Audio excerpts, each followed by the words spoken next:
Eureka! Nous savons déjà que les choses immobiles ne veulent pas bouger.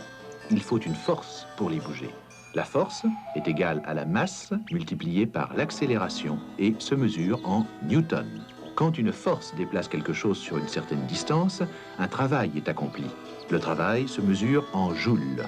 Un joule correspond à la quantité de travail accompli quand une force d'1 newton est appliquée sur une distance d'1 mètre. Et maintenant,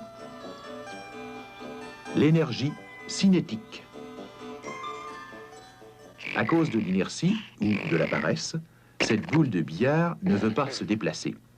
En fait, elle resterait bien là toute la journée à ne rien faire si une autre boule ne venait la frapper et l'envoyer dans le trou.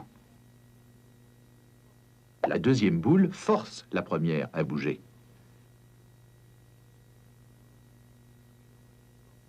Toutes les fois qu'une force agit sur une distance, vous savez qu'un certain travail a été accompli. Bon, mais d'où vient ce travail? De la deuxième boule de billard, naturellement. Mais qu'est-ce que cette boule a de si extraordinaire pour être capable de déplacer l'autre? Elles ont toutes les deux la même masse, n'est-ce pas? Et la Terre les attire toutes deux avec exactement la même force de gravité. Alors, qu'est-ce que la deuxième boule avait que la première n'avait pas? Le mouvement. Elle était en mouvement, alors que l'autre ne l'était pas. Et quand vous avez à la fois la masse et la vitesse, vous avez la capacité de faire un travail. Vous pouvez utiliser votre mouvement pour imprimer un mouvement à d'autres choses. En un sens, nous dirons que vous avez du travail en réserve. Les physiciens, courant toujours après les mots des autres langues, se dirigèrent cette fois vers la Grèce et découvrirent que le mot grec pour la préposition française « en » est « en » et que le mot pour travail est « ergon ». Quand on juxtapose « en » et « ergon », on obtient « énergon », travail en. En quoi? En réserve, ce qui nous donne le mot français « énergie ». Et les physiciens se mirent d'accord pour utiliser ce mot dans le sens de capacité de faire un travail. Donc, la boule de billard en mouvement a de l'énergie. Bien entendu, l'origine de cette énergie vient du joueur de billard, dont le bras avait du travail en réserve, ou de l'énergie, grâce à son mouvement. Cette énergie a été transmise à la queue de billard quand le bras l'a actionné.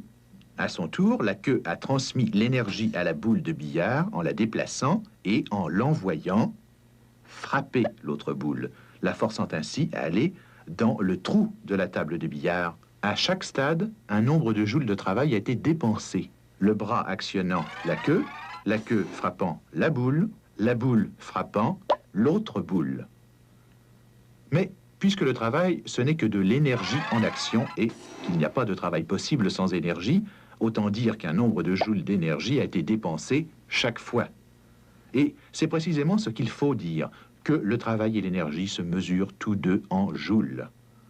Imaginez des joules transférés d'une boîte d'énergie à une boîte de travail, puis à une boîte de force multipliée par distance. Des joules d'énergie sont dépensés non seulement par les joueurs de billard, mais par les joueurs de hockey et les joueurs de football, les menuisiers et les terrassiers. Et toute l'énergie dépensée dans ce travail n'existe que grâce au mouvement.